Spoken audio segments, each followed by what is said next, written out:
Olá, sejam bem-vindos, sejam bem-vindas. Vamos para mais uma aula de história. Hoje nós vamos continuar falando sobre a Antiguidade Oriental e o nosso tema é Egito Antigo, né? Uma das primeiras civilizações na Antiguidade Oriental. Na aula sobre Na aula que nós fizemos uma introdução à Antiguidade Oriental, nós esclarecemos que a Antiguidade Oriental se refere a um recorte geográfico, mas também um recorte temporal, né? E aí, nessa Antiguidade Oriental, nós inserimos algumas civilizações. Hebreus, mesopotâmicos, egípcios, fenícios. Né? Essas civilizações da Antiguidade Oriental, algumas dessas civilizações da Antiguidade Oriental, também foram as primeiras civilizações. Isso nós temos no livro do Jaime Pinsky, que é um historiador brasileiro, na verdade, um excelente historiador brasileiro. Ele escreve bastante sobre diversos temas históricos. E ele tem um livro que se chama As Primeiras Civilizações.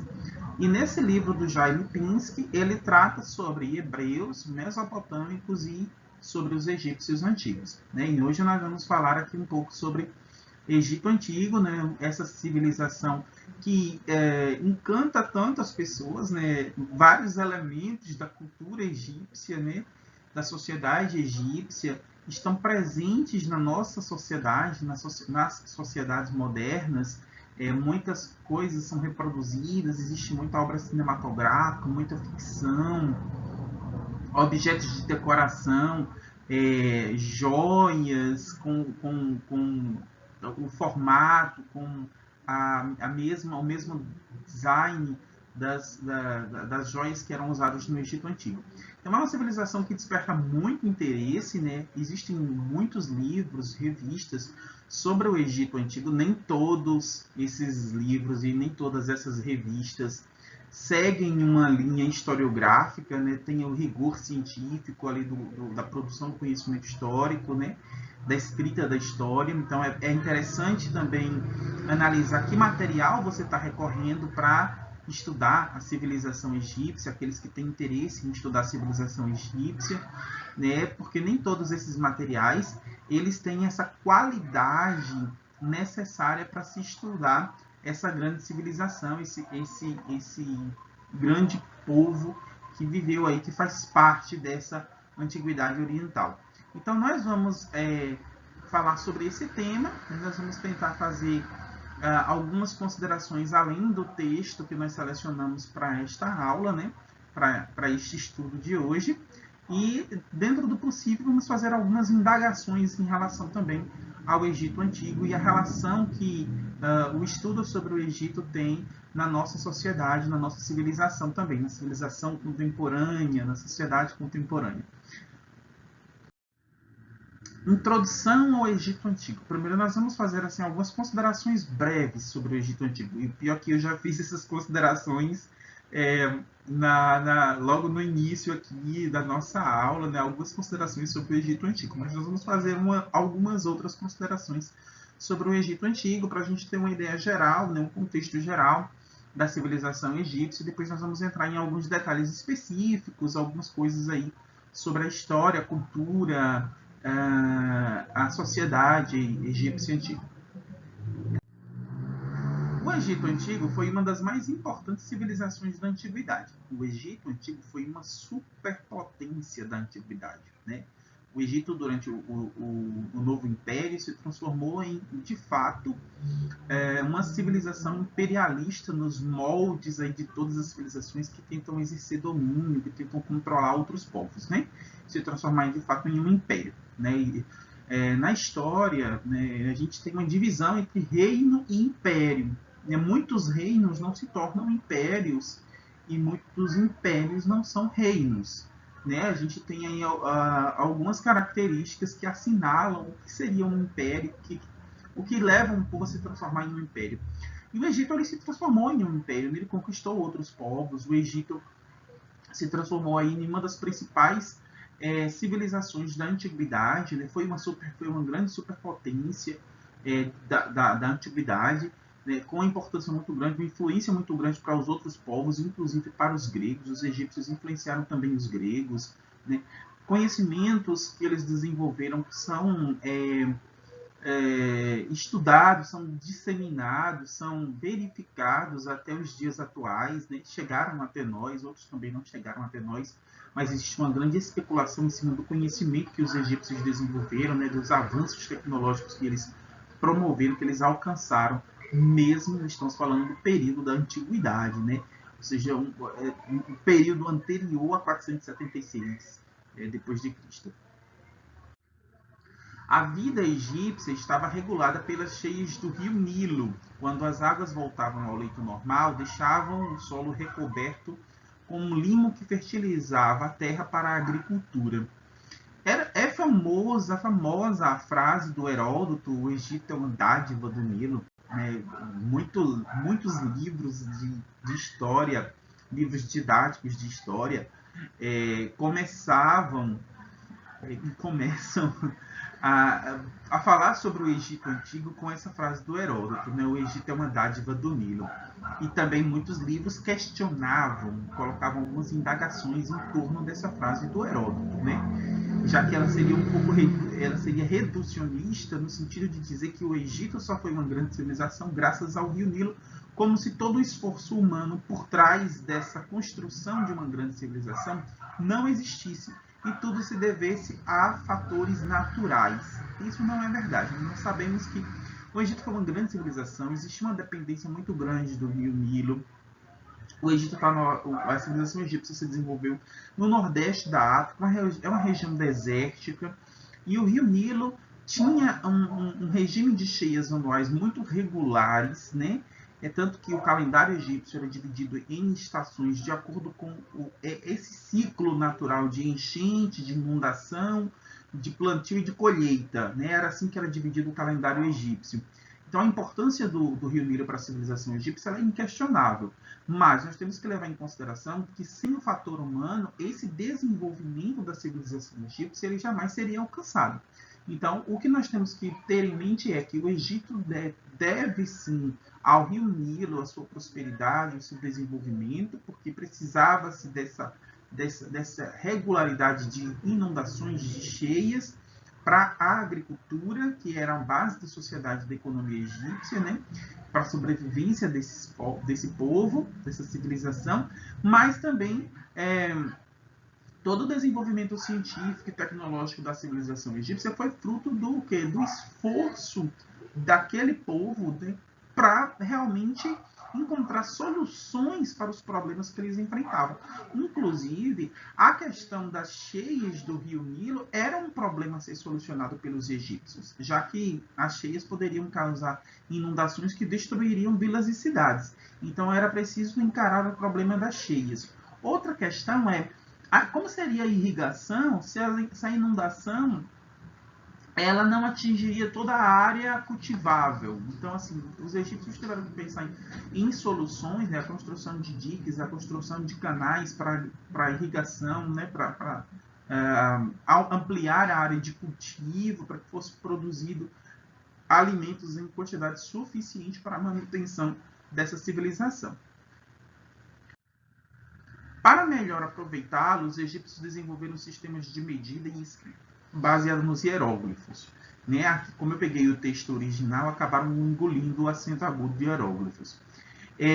Então, assim, a civilização egípcia ela teve que desenvolver todo um aparato tecnológico, científico.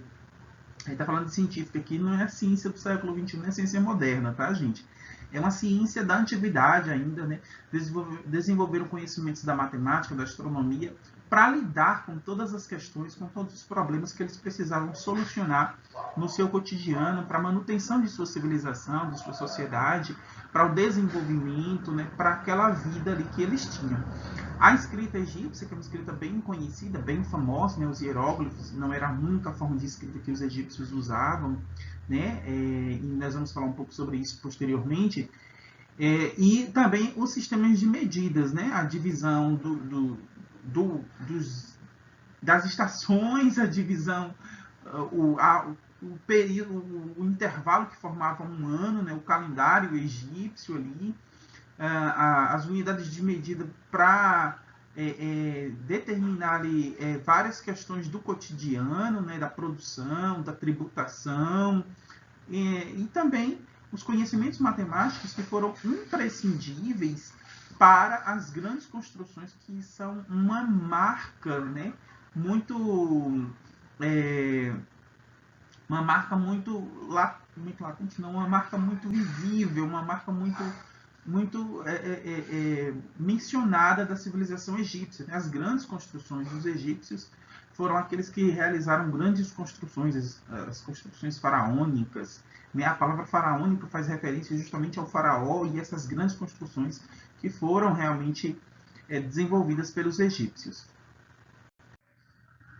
Quanto à religião, os egípcios eram politeístas e no seu panteão cultuavam o deus do sol Ra e o deus dos vivos Horus, entre vários outros. A gente vai entrar em detalhes agora em relação à religião egípcia, né? Basta confirmar aqui, né, que os egípcios eles eram politeístas, diferente dos hebreus, né, que é um outro povo aí da antiguidade clássica, né, marcado pelo monoteísmo. Os egípcios eram politeístas, acreditavam em vários deuses e cultuavam vários deuses, até porque existe uma diferença entre politeísmo e monolatria, bem como monoteísmo, né? E é importante destacar que os egípcios eram politeístas e que o politeísmo implica na crença e na adoração de vários deuses. Tá? E essa era uma das características da civilização egípcia. Os egípcios tinham muitos deuses, o seu panteão era muito numeroso. Né? História do Egito Antigo. A divisão histórica, a divisão da história egípcia. É interessante notar que o Egito ele costuma ser dividido em dois períodos, o período pré-dinástico e o período dinástico. O período pré-dinástico, né, anterior à formação das dinastias dos faraós, e o período dinástico, que é o período em que o Egito passou a ser governado pelos faraós depois da unificação dos dois países, das duas nações. E aí, esse período em que o Egito ele passa a ser governado por grandes e pequenos faraós, muitos historiadores se referem justamente ao Egito dos faraós, ou Egito dos grandes faraós. De fato, alguns faraós se destacam, né, por suas obras, por suas conquistas, por aquilo que eles realmente fizeram de tão diferente, de tão grandioso na civilização egípcia, e também em relação aos povos vizinhos, né, os povos ali próximos. O Egito Antigo foi formado a partir da mistura de diversos povos. A população era dividida em vários clãs que se organizavam em comunidades chamadas nomos. Estes funcionavam como se fossem pequenos estados independentes. Nesse período pré-dinástico, no Egito, eram esses nomos que organizavam a vida ali nas imediações do rio Nilo, né? Na região em que se formou o Egito Império, que nós vamos conhecer no período faraônico, no período dinástico. Então, anteriormente, antes desse período dinástico, antes dos grandes faraós, o Egito era formado por nomos, que eram essas comunidades independentes, né, que as pessoas tinham ali uma vida ainda não sob um governo central. Por volta de 3.500 a.C., os nomos se uniram formando dois reinos, o Alto Egito ao norte, o Baixo Egito ao norte e o Alto Egito ao sul. Posteriormente, em 3.200 a.C., os dois reinos foram unificados por Menés, rei do Alto Egito, que tornou-se o primeiro faraó, criando a primeira dinastia que deu origem ao Estado egípcio. Essa divisão do Alto e Baixo Egito ela só pode ser melhor entendida se você observar no mapa, né? Geralmente, se você pegar um mapa histórico, você vai conseguir localizar e divisar ali, ver onde ficava o Alto Egito, onde ficava o Baixo Egito, qual era a divisão geográfica de um e outro. Mas o importante é você saber que o Egito era formado por dois reinos, Alto e Baixo Egito. Uma coisa interessante na iconografia desse período é que, por exemplo, as representações do faraó, mesmo depois da unificação, mostra o faraó como se fosse uma figura dupla, já que ele era o rei do Alto e do Baixo Egito, né? Até porque no Alto Egito usava-se uma coroa, no Baixo Egito usava-se outra. Quando Menestra também aparece nos livros como Narmer, né? Quando ele unifica o Alto e o Baixo Egito, ele passa a usar uma coroa dupla, que é o símbolo desse Egito unificado, desse novo Egito. A coroa azul, né, o capacete de guerra, que é uma coroa com um formato bem diferente da coroa do Alto e do Baixo Egito e dessa coroa dupla, ela só passa a ser usada no Novo Império. Sociedade egípcia. Vamos então agora entender um pouco como funcionava a sociedade egípcia e nós vamos adotar, inclusive, né, pegar aqui um elemento da civilização egípcia para explicar como funcionava a sociedade egípcia. A antiga sociedade egípcia estava dividida de maneira rígida e nela praticamente não havia mobilidade social. Era uma sociedade estamental, né? Esse tipo de sociedade que não há uma mudança radical, né, das classes sociais, né? Uma pessoa não sai de uma classe para outra com facilidade, né? É uma sociedade sem muita mobilidade social. Isso era um pouco comum, né, nessas civilizações. É muito difícil a gente pensar em civilizações antigas e ter tanta mobilidade social, né? Mas no Egito existia, sim, alguma mobilidade, mas não era como nas sociedades atuais, que também nós podemos questionar essa facilidade de mobilidade social no mundo contemporâneo. Mas na sociedade egípcia, um dos personagens, dos atores da sociedade, né, que era o escriba, é quem tinha mais chances de mudar sua posição, né, dentro da sociedade egípcia. E se tornar um escriba já era um privilégio, porque você já conseguia sair ali do status, né, de camponês, né, de felá, para uma nova posição dentro da sociedade egípcia, e a partir daí você poderia alcançar outros degraus, né? Nós vamos usar aqui a pirâmide, né, que é um dos símbolos aí, um dos elementos da sociedade egípcia. Nós vamos usar a pirâmide para explicar melhor como funcionava a sociedade egípcia, né? Nós colocamos aqui uma pirâmide social da sociedade egípcia. Então, no topo desta pirâmide, nós encontramos aqui o faraó, né? O faraó e, logicamente, a sua família estavam no topo dessa pirâmide, né? O faraó era uma figura divina, né? O faraó egípcio era considerado um deus vivo, né? Descendente de Horus, que teria sido o primeiro faraó. Então ele era uma figura divina. Já o Egito era uma teocracia, né? Era um governo em que a religião tinha uma importância extremamente marcante, né? Simplesmente o Egito, a religião era uma questão assim central, né? Tudo que você imaginar na sociedade egípcia era afetado pela crença religiosa. E o próprio faraó era considerado um deus. Abaixo do faraó nós temos os nobres e os sacerdotes, né? Os nobres ali, os altos funcionários e as pessoas que estavam mais próximas da administração junto com o faraó, como o Tijate, né, que em alguns livros é chamado de imperador, em outros é chamado de vizir, né, o Tijate, que era uma espécie de primeiro-ministro que auxiliava o faraó, e vários outros altos funcionários. Os sacerdotes, que já que a civilização egípcia era uma civilização extremamente religiosa, e que a religião tinha tanta importância, os sacerdotes, obviamente, eles eram uma figura de destaque, né? Muito destaque, por sinal. Durante o Novo Império, sacerdotes acabaram tendo um poder comparável ao do faraó, né?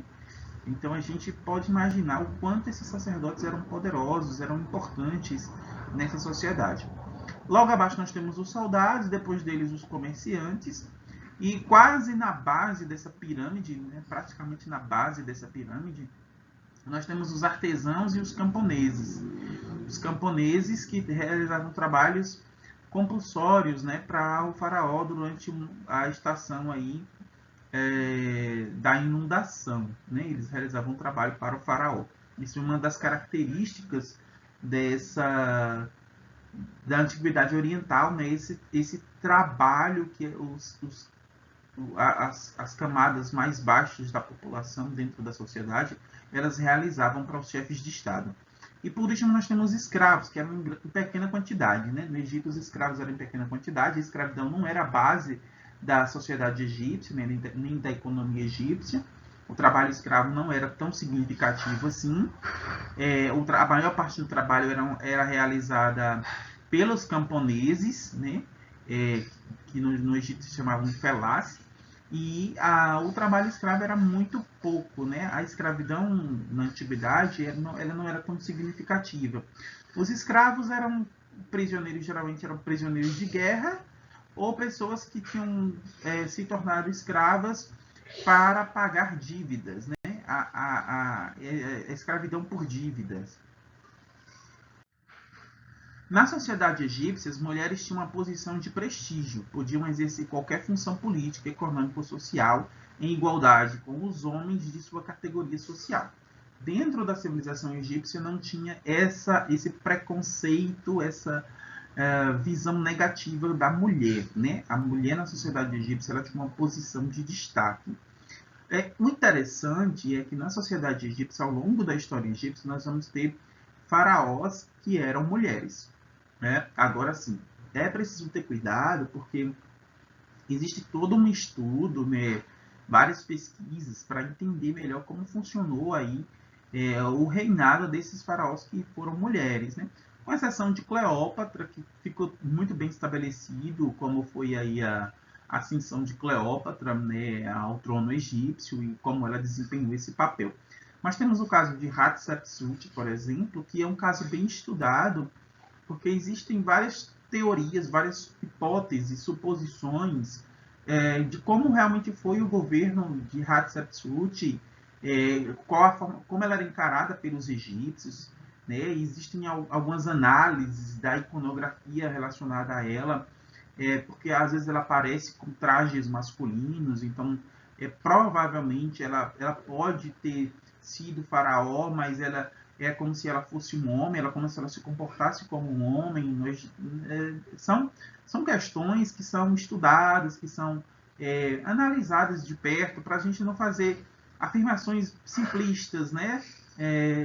Tentar simplificar uma coisa que é um pouco mais complexa, né? Não é bem dizer que ela era faraó e que a mulher poderia ser faraó e que tanto fazia se o faraó fosse homem ou mulher. Não é tão fácil de simplificar essa questão no Egito Antigo, mas o certo é que a mulher ela tinha um papel de destaque, ela não era vista com preconceito, ela não era vista como inferior ao homem em todas as questões, né? Como nós vemos em outras sociedades antigas.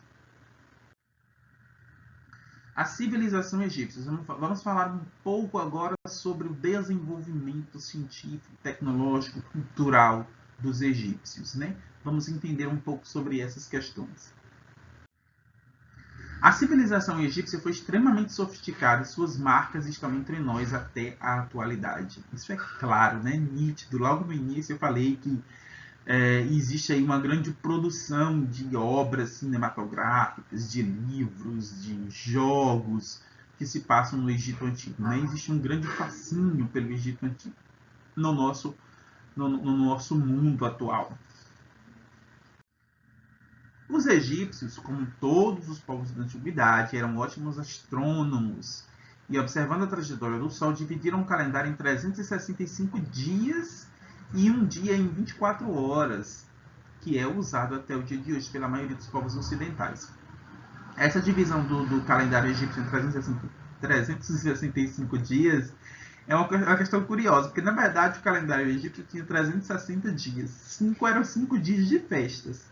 Né? Eles acrescentavam 5 dias ao calendário, porque eram 5 dias de festividades. Festividades o quê? Religiosas, né? Festividades religiosas em homenagem aos seus deuses. Na medicina, os egípcios escreveram vários tratados sobre remédios para a cura das doenças, cirurgias e descrição do funcionamento dos órgãos. Também existiam os médicos especialistas e seus ajudantes, equivalentes aos atuais enfermeiros. Existem algumas reproduções, algumas imagens que mostram baixo relevo, né, da sociedade egípcia, né, encontrados ali no Egito, que mostram instrumentos cirúrgicos usados pelos médicos egípcios. É interessante demais, é fascinante você notar. Alguns desses instrumentos cirúrgicos são muito semelhantes a instrumentos usados hoje, atualmente, pelos médicos da nossa medicina tão desenvolvida. Então, os egípcios eles tiveram um desenvolvimento muito notável na medicina. Prova disso é o processo de mumificação. As múmias egípcias permaneceram praticamente intactas depois de 2.000 anos. Então, assim, era um desenvolvimento, era um domínio, um conhecimento profundo sobre a anatomia, sobre o corpo humano, sobre o funcionamento do corpo humano. Os egípcios realizaram cirurgias e algumas delas até complexas, né? Então, assim, o nível de conhecimento sobre a medicina entre os egípcios, ele era realmente espantoso para a época, né? Na escrita, a sociedade egípcia desenvolveu a escrita pelos hieróglifos, era a principal forma de escrita dos egípcios, né? Estas eram figuras de animais, partes do corpo ou objetos do cotidiano que eram utilizados para registrar a história, os textos religiosos, a economia do reino e várias outras questões. Mas os egípcios eles tinham 3 tipos de escritas, né? Foram formas de escrita que foram sendo desenvolvidas ao longo do tempo, né? Tinha a escrita hieroglífica, né, que era uma escrita mais formal, digamos assim, né, mais difícil de ser aprendida, existia uma grande quantidade de símbolos para você aprender. Tinha a escrita hierática, que era uma escrita relativamente mais simples, e tinha a demótica, que era uma escrita realmente mais simplificada. Então, os egípcios tiveram esses 3 tipos de escrita, né? A decifração da escrita egípcia se deve à descoberta da pedra de Roseta.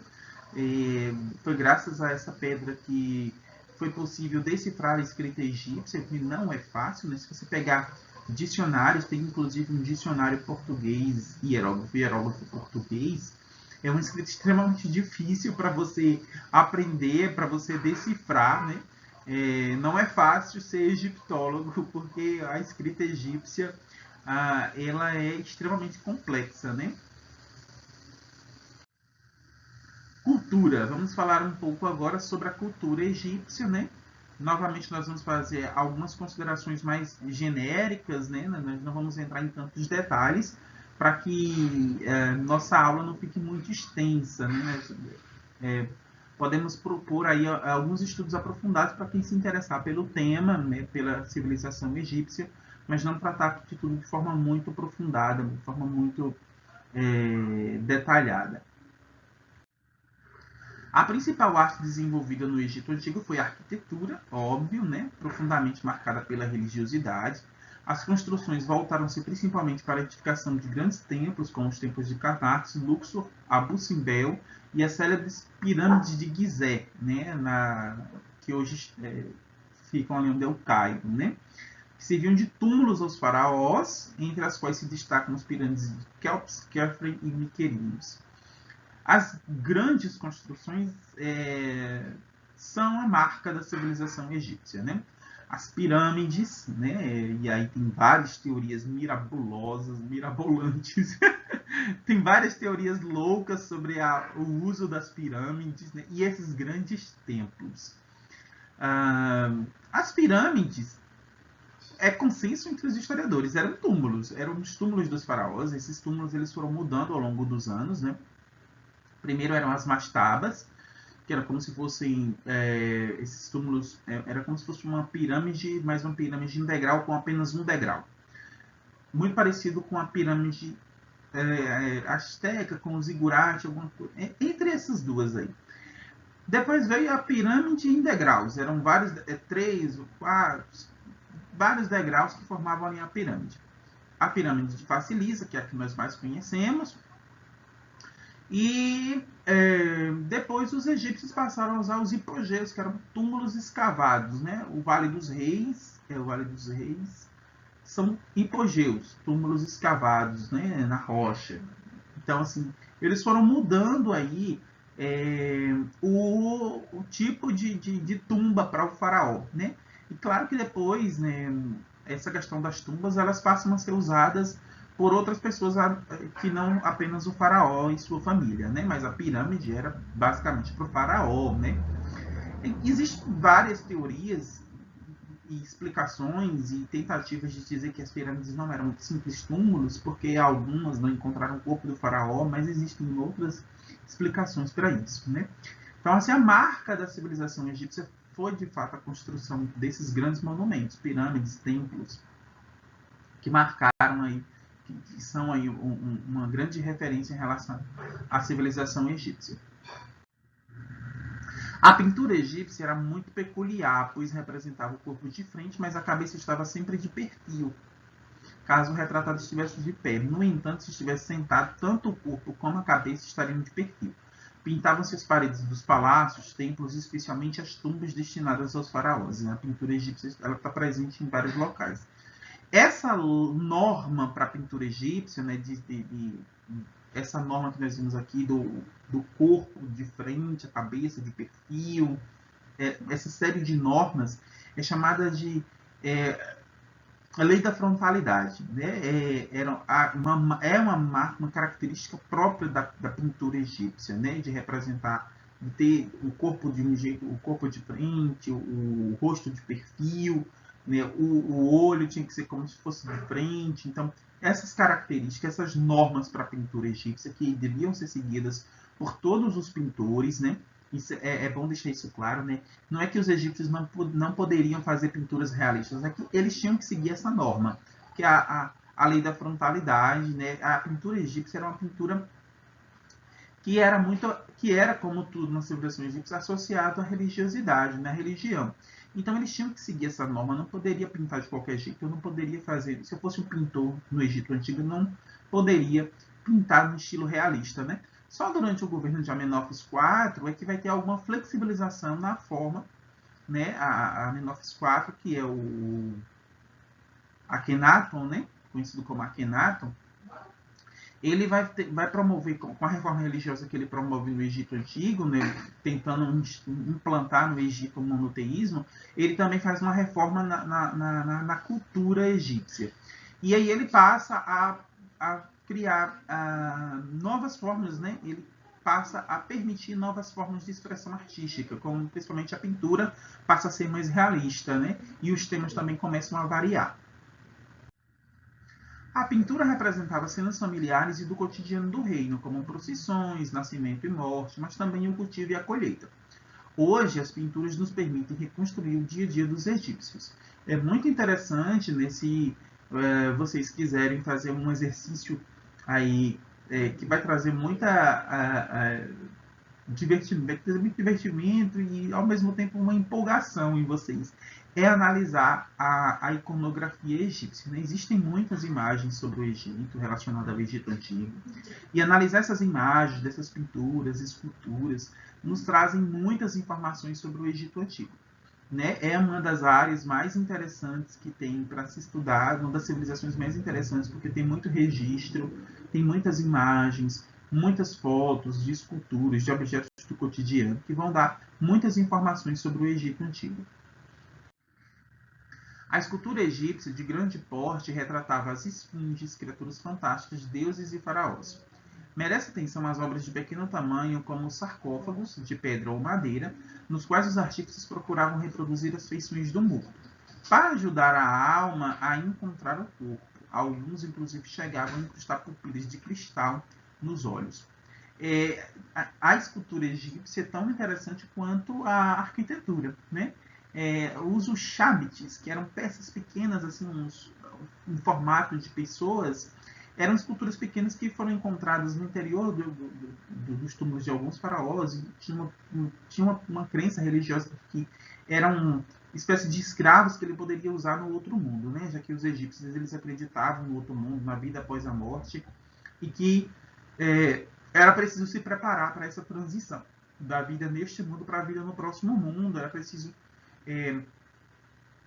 preparar também o que você ia usar no outro mundo, né? Inclusive tem faraós que enterraram barcos ao lado das pirâmides para eles poderem usar no outro mundo. Então eles a crença deles no outro mundo, na vida após a morte, é muito diferente da crença de outras religiões, inclusive de outras religiões da antiguidade. Economia egípcia, né? A economia egípcia não é tão complexa, né? Como toda economia aqui na antiguidade, né, nós temos algumas características que são quase que próprias, né, desse período, né, desse recorte que nós estamos fazendo.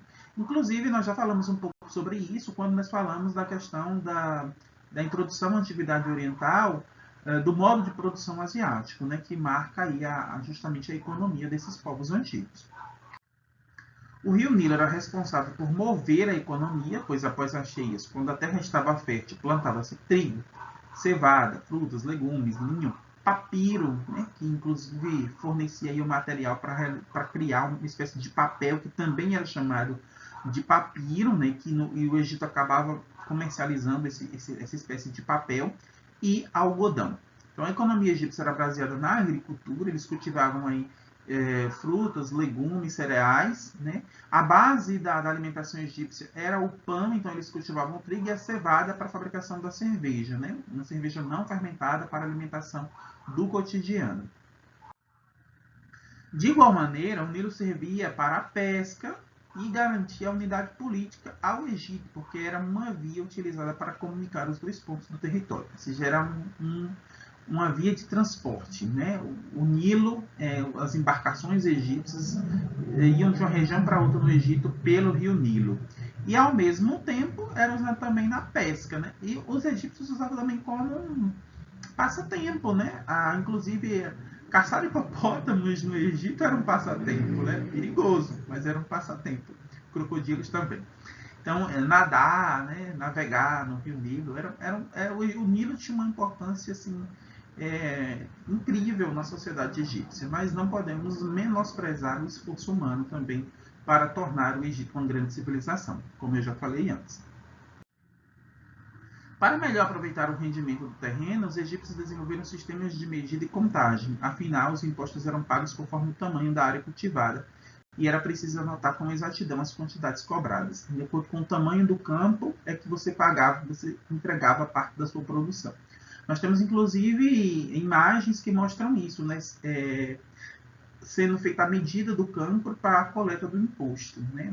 Como eu falei para vocês anteriormente, analisar as imagens do Egito Antigo traz para a gente muita informação e é um processo extremamente divertido e empolgante, né? Porque você consegue se sentir exercendo a função de historiador, né? Que é analisar fontes históricas para se escrever a história, para se chegar ao conhecimento histórico. A terra pertencia ao faraó e os camponeses eram obrigados a dar parte dos seus produtos para o Estado em troca do direito de cultivar o solo. No entanto, a construção de diques, reservatórios e canais de irrigação era tarefa do Estado, que empregava tanto mão de obra livre quanto escrava para fazer, principalmente mão de obra livre, né, que eram os camponeses, que durante uma parte do ano, uma das estações, a estação da inundação, trabalhavam para o faraó, trabalhavam para o Estado egípcio, né, uma espécie de servidão aí que eles faziam, que era característica dessa sociedade. Então, eles acabavam trabalhando em obras públicas, acabavam trabalhando aí na construção de diques, de canais, na manutenção, né, em coisas que mantinham a sociedade egípcia funcionando. Inclusive na construção das pirâmides, né, na era das pirâmides, no período em que as pirâmides elas eram usadas aí como tumbas. Bom, aqui no final, como sempre, eu coloquei o material do qual foi tirado aí nosso texto, né, para nossa aula. Fica como recomendação de leitura, já que eu não uso o texto integral no slide, né, na apresentação. E, né, nós temos aí várias outras obras que podem ser mencionadas também como material para leitura e aprofundamento dos estudos sobre a civilização egípcia. Então, gente, até a próxima. Espero que vocês possam ter entendido e ter passado a conhecer um pouco mais essa civilização da Antiguidade Oriental.